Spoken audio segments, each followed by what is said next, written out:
Laura, thank you so much for joining us and welcome. Now, first of all, we are all familiar with eco friendly cleaning products. So, your Eco spray or your washing up liquid or all of those things we have become so familiar with making that choice over and over again. But you came at this from a completely different angle, didn't you? And it's one of those things that when you think about it, you think, well, yeah, no one else is offering anything. Yeah, it's So, obvious now that what yeah. was the process for you? So sort of my aha moment happened in the supermarket. So I was doing my weekly shop, and I describe myself as pretty eco-conscious. So I try and find the kind of best sustainable brand that I can. So my trolley was full of things like Dorset cereals and Tony's Chocolonely, and I got to the cleaning aisle and I picked out my Ecova washing up liquid and my sprays, my method sprays, and then I knew that I'd run out of sponges, and so I turned to the sort of cleaning aids or cleaning materials, which is all the things that you use with those sort of chemicals and detergents. And it was just a complete sea of plastic. It was sort of really old fashioned brands like kind of Spontex and Brillo. Everything was wrapped in plastic, the kind of those horrible green sponges, the sort of scour on the top, the yellow bit on the bottom, that everyone kind of winces when they think of them because everyone's got them sort of lurking behind the toilet. And so I was happy. Yeah, it is. It's those kind of really curly ones, Gross. the Yeah. one. Yeah. It's so gross. And I just thought, I just don't understand why every other category has been disrupted. And there is something for me to trade, to trade up to. So I'm happy to spend a little bit more if I know that it's better for, better for the planet and still works. And this kind of range just had nothing. And I sort of picked up, I think, a sort of microfiber cloth, which sort of had the word eco on it. And then I realized that was made of polyester, which again is plastic. And so I spotted it and then sort of spent probably about a year just sort of brewing and going, why is no one else doing it? There must be a reason. And then I just thought, right, okay, this is what I was meant to do in this world. And I don't mind being called Sponge Queen, and I will, yeah, I'm going to go and do something about it. So that's why really. And that sounds very simple. It's not simple to do what you're doing, to start a business that revolutionizes an area of industry and then, you know, actually does it successfully. And it's working, right? The business is going well. It's going really well, yeah. And it's what we found is the hardest thing is people haven't clocked yet. A bit like your reaction. Once you think, oh well, it's obvious, but actually, lots of people don't realise that these products are made of plastic. And so I think it's harder because we have to take people on that journey each time. But yeah, it's not easy, but I wouldn't be doing anything else right now. And I already had your products in the Oh, cupboard that's so brilliant. because also they're nicer. They feel nicer. They haven't got that kind of like, I don't know, that plastic feel. They're more solid. They last longer, definitely. I stick them in the washing machine too. Yeah, that's it. You can put them in the washing machine or your dishwasher. Actually, you can put it into the top tray. And I think when I set up SEEP, I knew I didn't want just an eco brand. So there are some eco brands out there, very brown and green packaging. They look very worthy, but often they don't last very long or they don't perform quite as well. And I feel like sort of the brands of the future have sustainability at their core, but that they're also super lovely to use and desirable and they look great. And actually that will convert more people to switching to them. So I'm super happy that they are in your cupboard for. Yeah. Your own personal journey to this also, I think, has a huge effect on what you're doing. Tell us a bit about Mm. that. So so first kind of 20 years of my professional career, I worked in sort of big businesses. Never thought I would ever set up my own business. I thought that was for sort of crazy people with nothing to lose. But And what were you doing? I was What kind of I was area were you in? yeah. So I started off as a buyer and then sort of made my way into sort of retail. And my last job was an incredibly fun, sort of quite glamorous job at Selfridges. So I was part of I was a director at Selfridges and helping them create lovely moments and run the business, and felt very lucky. But I had a moment. I had young kids, 5 and 3, and that I had the moment that every woman dreads, which is I was in the shower and found a lump in my on my breast. And I'm normally very positive, and so I didn't think it was anything to worry about. But it turned out to be sort of stage 3, so it had gone into my lymph nodes, breast cancer. So I went through, the full works. The younger you are when you have breast cancer, the more aggressive the treatment. And so, it was sort of 9 months of double mastectomy, chemo, radio. I had the works thrown at me. So that process also makes you understand, sort of look much more closely at what you're putting into your body, what you're putting onto your body, like deodorants. It can make a pretty big difference, actually, being much more careful about your lifestyle. And it also gave me the time, I think, to sort of look at what else I could do. And I think the sort of most important thing for me was I lost the fear. I probably lived the sort of first 20 years of my career being quite conservative, risk averse, and then something like that happens, and you just think, gosh, you've got one life. If you want to make a difference, so I thought, right, I've got 20. Hopefully the second half of my career to go, I want to do something a bit more impactful. And so, and plastics is very, there is an increasing link between plastics and microplastics in particular, and things like breast cancer. Which you couldn't have known at the time either. That's recent, isn't it? Knowledge, Yeah, and that's weird in itself that connection has been made where you had already forged that path through, yeah, and attacking the microplastics problem.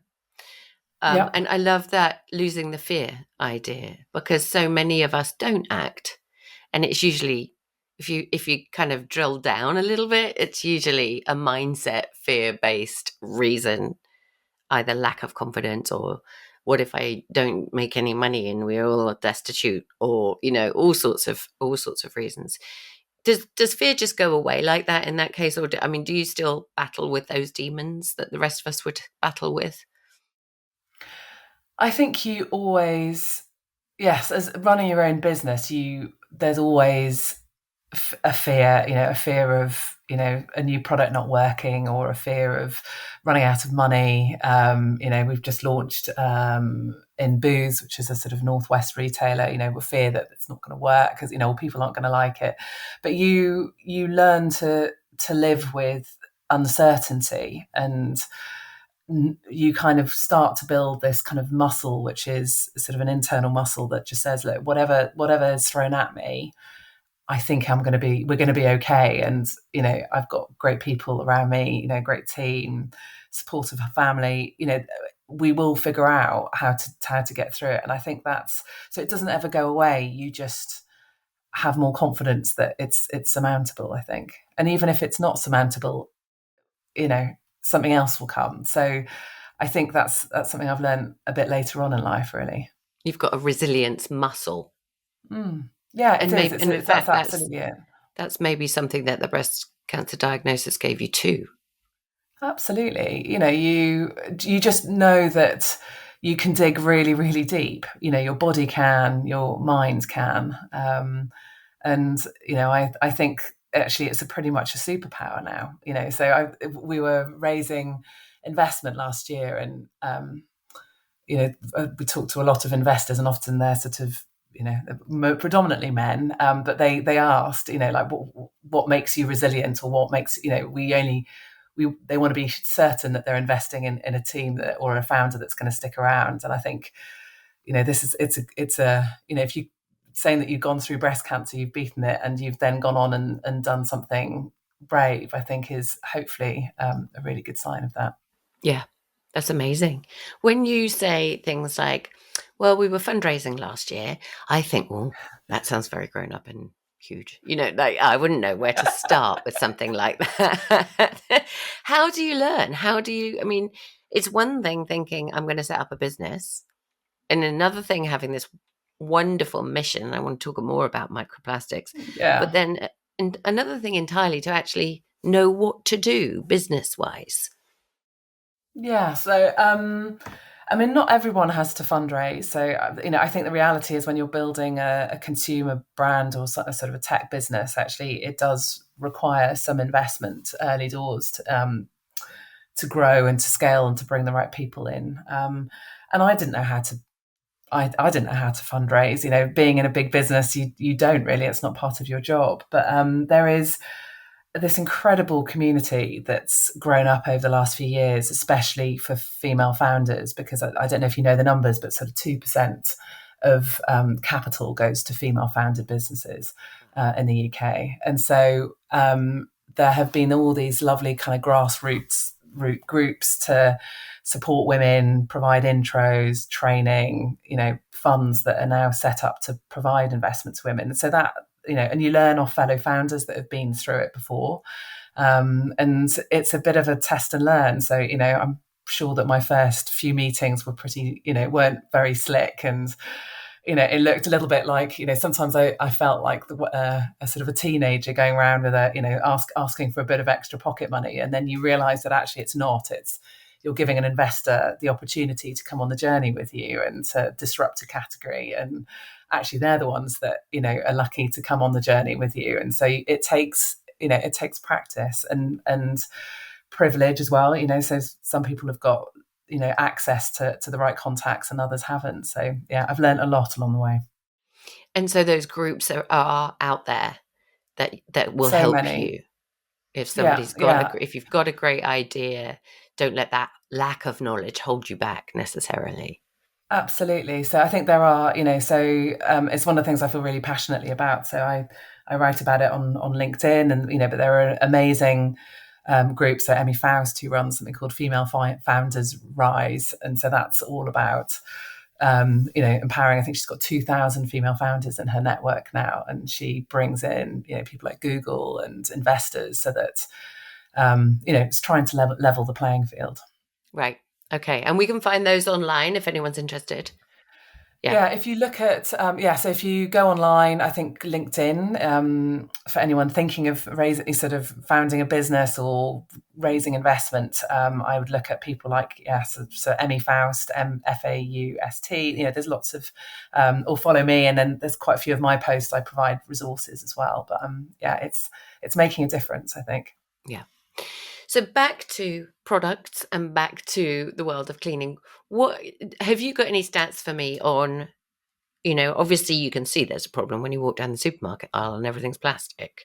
But have you got any Yep. stats for me on what we can manage to bring back Yep. in terms of And that? yeah, and so roughly, it's quite hard to get numbers, but we've done quite a lot of, we've done our own surveys and looking at what's out there. So 600 million cleaning tools, so that's sort of sponges, cloths, brushes, are thrown away every year in the UK alone. So that's kind of billions in the world. And that's And hard. That's hard number to get your head around. I mean, what's that the size it of is, Wembley Stadium, or how big is that? yeah, I mean, that's a really good question, Philippa. I think that's it. We need to come up to be able to help people visualize it. So, and it's really, so when we went out and asked, like, how often do you replace these products? So some people, because you can buy these kind of big slabs of plastic sponges, some people are using them nearly like single-use items. They use them once or a few times. They use it with bleach and then they throw them out. And so these kind of the sort of disposable nature of these products means that we are leaving this sort of mountain behind. If you take those horrible the green sponges, the top is made from polypropylene. It goes kind of, it's a sort of scourer material. The bottom's polyethylene, and you can't use, the bottom you can't use recycled. So it's all virgin plastic in the product. You use it, each time you use it, microplastics get released. So it gets released onto your dishes, onto your surfaces, and then out into the water. And as we know, sort of microplastics is increasingly a health issue as well as an environmental issue. And then you can't recycle them. So those sponges, the only place you can put them is in your household waste, and there's nothing, so, and then they go to landfill. And as we know, looking at you know, at the plastics, very little of it is recycled. Most of it is incinerated. So it's a product that's linear, and what I wanted, the reason why I called SEEP, so it was short for Sustainable Everyday Essential Products. It was a sort of brainchild of my husband, who's medical, and he thinks everything should have a sort of acronym, and so he hadn't realised it spelt SEEP. Which I was, it was like, that was sort of a lovely moment. And he was like, I think Sustainable Everyday Essential. And I was like, oh my gosh, that's brilliant. It's SEEP, it spells SEEP. And so the idea is everything we have it should be able to go back into the earth. So this notion of circularity, it should come from renewable sources, and it ultimately should be able to go back onto your compost heap and then go back into the earth. And so that is, on average, people will be going through, we think it's roughly a sponge a month, or a sponge, we say every 2 to 4 weeks. That's what our data shows that people are throwing out. And so that's, 12 to 24 sponges a year. And then you add on top of that things like cloths, and the scourers. So, we've set ourselves a mission of saving 1 billion plastic cleaning tools by 2030. So nothing like a big, I like hairy that. goal. Yeah, I love that. And I also love your website, because Thank I'm a you. great one for like hints and tips when it comes to things like cleaning. I love learning new ways of doing things in an environmentally friendly way. But there's always extra wins. It's usually cheaper. Yeah. It's Yep. usually something that you've got lying around that you can use for this and that. All these Absolutely. amazing things. And very often old advice is fantastic as well. Old ways of doing things. I was Yep. I moved when we were renting. I moved into a house, and an older lady had lived there, and she left us loads of dishcloths that she had crocheted. Oh, isn't that brilliant? She had Yeah. crocheted them all. That's what she would do of an evening, just using old pieces of Yeah. leftover cotton yarn. And That's yeah. fantastic. And I Yeah. And thought, I well, bet I they work never. really well. Yeah. And I also thought, and I used them as dusters. I used them as everything. And I also thought, God, it made me think, what did people used to do before Yeah. we just went to the supermarket and bought dishcloths and the like. So, Yeah. yeah, that was a little Yeah. window It's for me going. into old ways of doing things. It's absolutely that, and it's we share quite a lot of content around sort of cleaning hacks and tips, and so many of them are really old fashioned. And I absolutely love Nancy Birtwistle. Do you know Nancy Birtwistle? She has this, yes, and I love it because she's, it is sort of pretty traditional ways of doing things, but they absolutely do that. So they're better for the environment, for your body, but also they like you said, they're cheap, and so yeah. I was watching her. She's It's on the brilliant. BBC morning program, and I was watching her not long ago. And in fact, I called our producer Tina and said, "Did you know that you can use an ivy leaf in your laundry as a stain remover?" Isn't that awesome? She uses Yeah, that to clean her tea towels and get rid of the stains. And I was like, "This is amazing," because stain remover, I don't know if anyone has noticed, always comes in a plastic bottle, but aside yeah, from that, has shot up in price. yeah, it has. Yeah, We are absolutely. paying so much extra for things that we don't really think too hard about. Well, you've always got to have some stain remover in the cupboard, so I'll grab some of that. And then I looked at the price of it all, and I was like, wait, what? I can't afford that. Yeah, It's too much. And so when she yeah, said, just grab an ivy leaf and do your that's washing with brilliant. that, I couldn't believe it. And yet this Yeah, is and old knowledge. it is old knowledge, and it's one of the reasons. So we've got lemons on our packaging and quite a lot of our materials, because actually lemons are just one of the best cleaning materials as well. So make yourself a gin and tonic, and then with a bit left over, you can, you can put a lemon in a bowl of water and put it in the microwave, and it kind of is a great way of sort of disinfecting and cleaning down the microwave. And so, yeah, they're brilliant. But there's also quite a lot of hacks and things that don't work. So those are also quite interesting for some of our followers. That, 3 things that don't work, so don't try them at home. So yeah. Yeah, you've got. What are your favourite ones on the website? I mean, I was browsing for ages. Yeah, exactly. So I think the tea stain one I particularly loved because it was really contentious. So, it's how do you get the tea stains out of your white mug? And, so you use a bit of bicarb of soda and a bit of white vinegar and a sort of really scoury, one of our scour sponges. And so we shared that, and it was, lots of people found it interesting. But actually, there was also outrage because people said, actually, you need the tannin, you need the staining and the tannins to make a really good cup of tea. And Oh, so that, funny. yeah, so you should never you should never clean your teapot, because then that means that you've got, it makes much better tea when it's got tannins in it. So See, I'm that, not so yeah, much of a tea girl. you're Tina, not our okay. producer, is, so she'll be commenting on that, no doubt. Absolutely, yeah. We're always looking. So, if ever anyone's got some great hacks, we always love trying them out and sharing them. Yeah, yeah, absolutely. And so, what does the future look like then for you? So the future is, so we've grown really strongly online. So we sell directly, and we're in a lot of independent, so local sort of health foods stores and market shops, that sort of thing, farm shops. But we are very quickly growing places like Whole Foods and Planet Organic and Booths. And so for us, I want this to be, for me to meet my goal of 1 billion, it means that I need to be where people buy our sorts of products. And so we will be in sort of major retailers this year, and so that people on their weekly shop will be able to pick us up from their shelves, because that's, I'm still surprised at how many people are willing to buy from us directly. It shows that there's a need there. Yeah.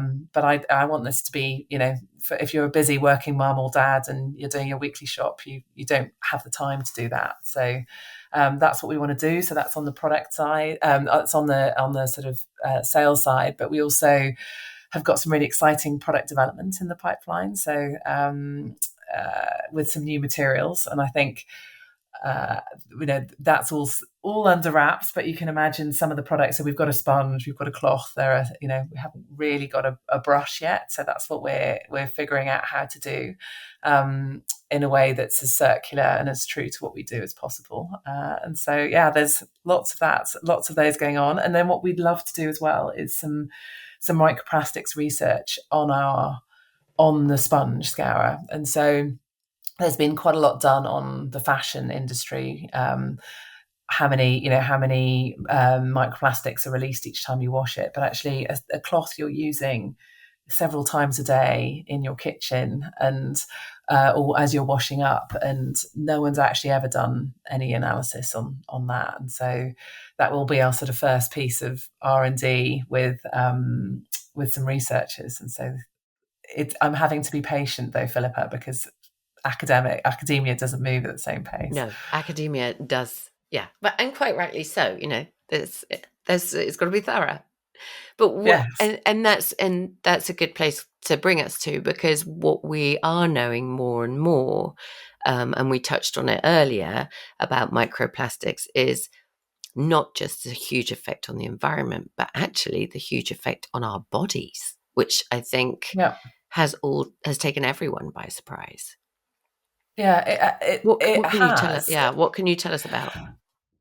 And so, yeah, and I guess it's felt like this quite inert material. It lasts a long time. It's inert. It's cheap. It's been the sort of wonder material for years. But actually, if you look at how it's made and the kind of chemicals that are included, are used when you're making plastic, it's not that hard to understand that they are really harmful for human health. And so There's some amazing research. So something came out in the Guardian, some papers showing that it's been found in bloodstream, it's been found in sort of human brain tissue, in placenta, and some of the compounds that are in there are hormone disruptors. And so actually, one of the things that you know some of the things that are impacting women's health in particular. And if you think about cleaning, actually, unfortunately, it is still women doing the majority of the cleaning, and using beauty products. And so those toxins that are in these microplastics, which are very, very tiny microparticles, are being ingested and then being incorporated in our bodies. And I think we're just starting to understand the implications of that on our health. So I think the kind of the hormone disruptors is one. They're starting to look at links between microplastics and things like Alzheimer's, which again disproportionately impacts women.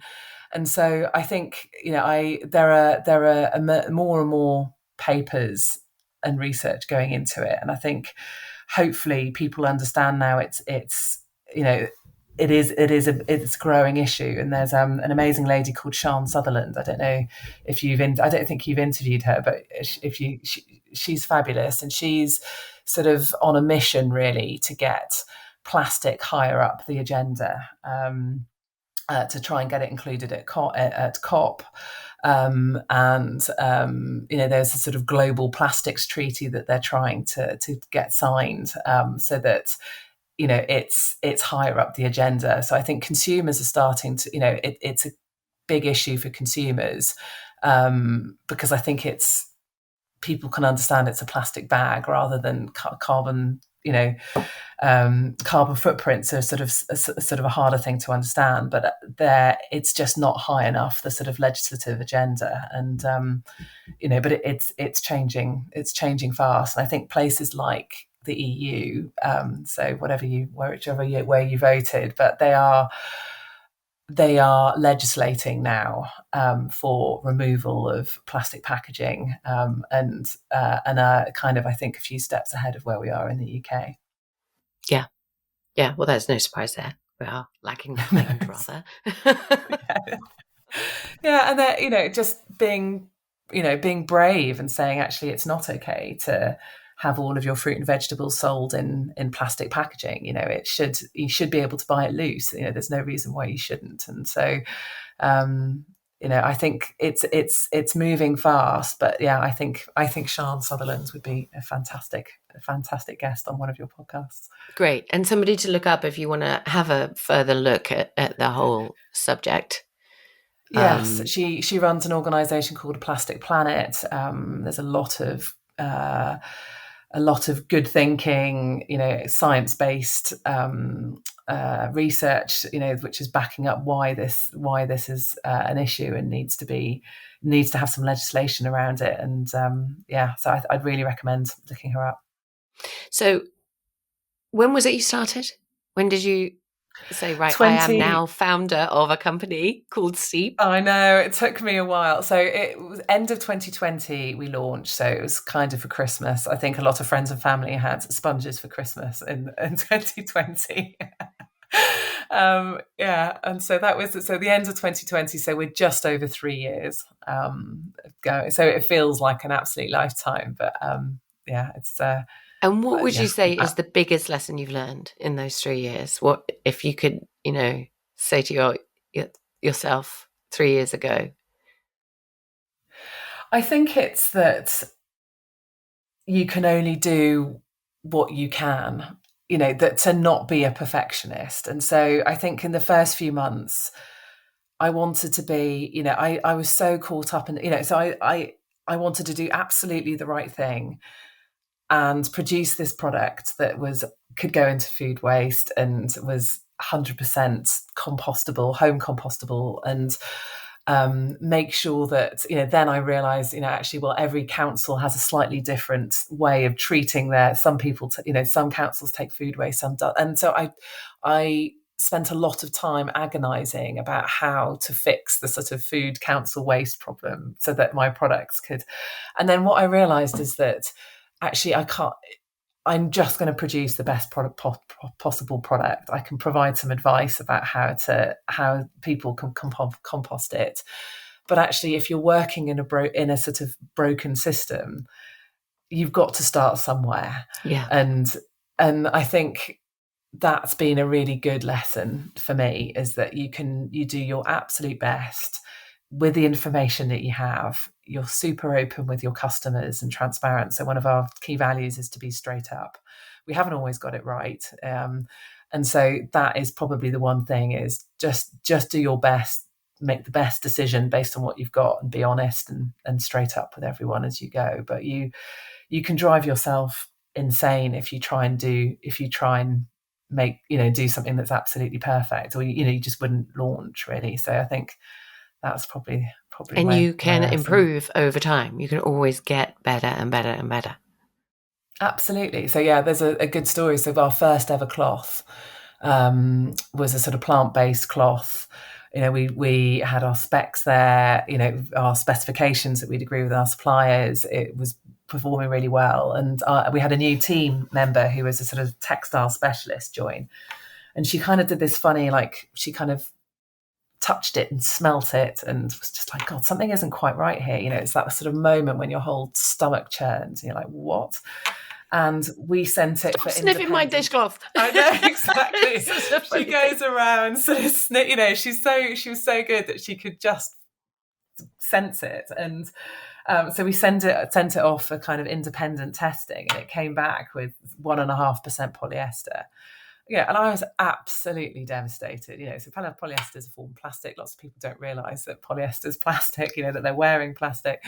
But I was so upset. And you have to go out to your. We went out to our customers and said, look, we're devastated. We'll give you your money back. And it really felt awful about it. And actually, so many customers said thank you. Thank you for being so honest and for being straight with us. We're actually really happy with our cloth. We're going to keep using it. 1.5% is better than 100%. Best of luck as you develop the new one. And we launched our sort of 100% bamboo fiber cloth at the end of last year. So it just shows, actually, you can only do your best with what you know. And you have to keep asking questions. But as long as you're straight up, people are pretty forgiving, really. Yeah. Yeah. Thank you so much for taking the time on this Thursday morning. Now I'm going to go and clean the kitchen. It's an absolute pleasure. And we need a to weekday morning for me.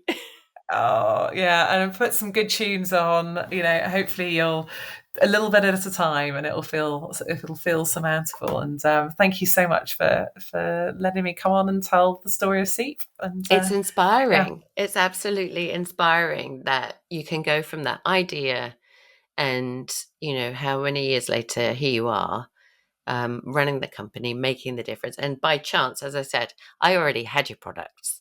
So, we cool. need it. If we're looking for it, we need, there it is. And so thank you for doing that. Oh, it's an absolute pleasure. Thank you so much, Philippa.